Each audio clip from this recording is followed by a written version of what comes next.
Assalamualaikum warahmatullahi wabarakatuh.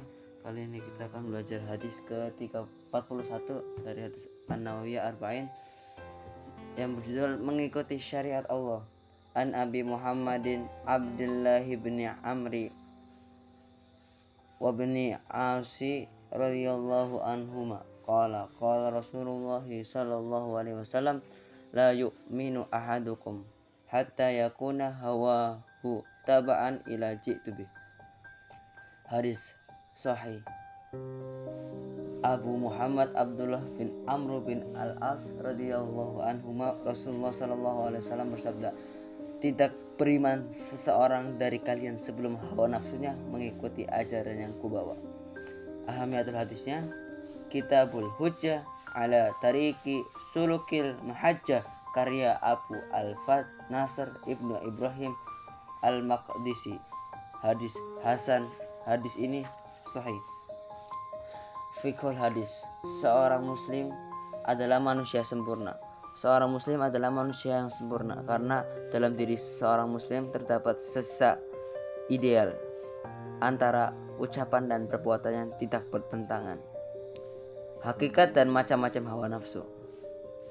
Kadang-kadang menggunakan kata al-hawa berarti kecenderungan cinta dan taat kepada kebenaran. Seperti yang diucapkan Aisyah radhiyallahu anha, aku tidak melihat Tuhanmu kecuali bersegera menuruti hawamu. Ini diucapkan setelah turun firman Allah, kamu boleh menangguhkan atau menggauli siapa yang kamu hendaki di antara mereka, istri-istrimu, dan boleh pula menggauli siapa yang kamu hendaki. Surat Al-Ahzab ayat 51. Hawa nafsu adalah sumber kesesatan. Barang siapa yang memanjakan hawa nafsunya, maka hawa nafsu akan menyeretnya kepada berbagai perbuatan maksiat dan dosa. Mengikuti hawa nafsu sama halnya dengan menjadikannya sebagai Tuhan. Ibadah adalah taat dan patuh. Barang siapa yang patuh kepada hawa nafsu, berarti ia telah menjadi hambanya. Manusia dimuliakan dengan akal, tidak selayaknya mengikuti hawa nafsu.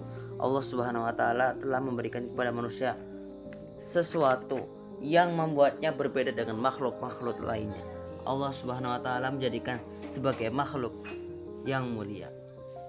Mengikuti hawa nafsu adalah kerugian. Mengikuti hawa nafsu tenggelam dalam kelezatan syahwati tanpa memperhatikan halal dan haram dengan bentuk penghambaan kepada Allah Subhanahu wa taala.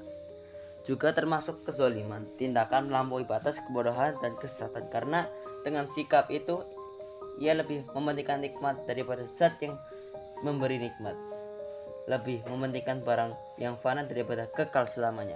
Tingkatan-tingkatan iman. Jika seorang muslim mengucapkan 2 kalimat syahadat dan bertekad untuk berkomitmen terhadap syariat Allah, maka ia telah beriman meskipun pada tingkatan yang paling bawah. Kemudian fikul selanjutnya, cinta Allah dan Rasulnya. Agar seorang muslim keimanan bisa mencapai kesempurnaan, maka seorang muslim harus mencintai apa yang dicintai Allah. Kecintaan dapat membawa seorang untuk melakukan apa yang diperintahkan. Indikasi kecintaan adalah mengikuti.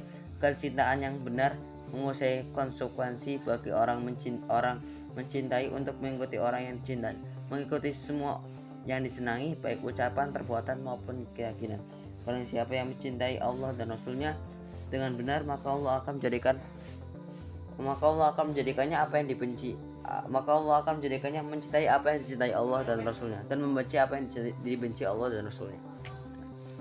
Manisnya iman. Iman sangat berarti bagi rohani seorang mukmin. Ia lebih segar dibanding dengan air dingin di saat seorang merasa haus dan dahaga.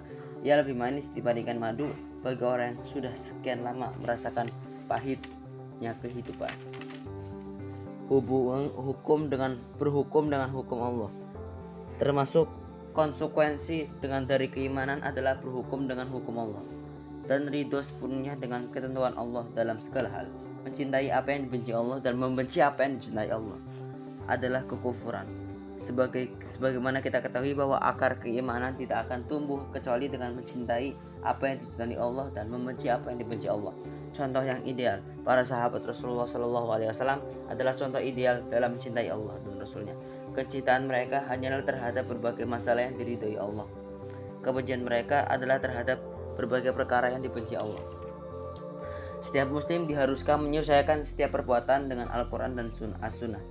Barang siapa yang mengakui kebenaran syariat Allah dengan hatinya, mengucapkan pengakuan tersebut dengan lisannya, namun perbuatan tidak sesuai dengan syariat yang diyakininya, maka ia adalah orang fasik.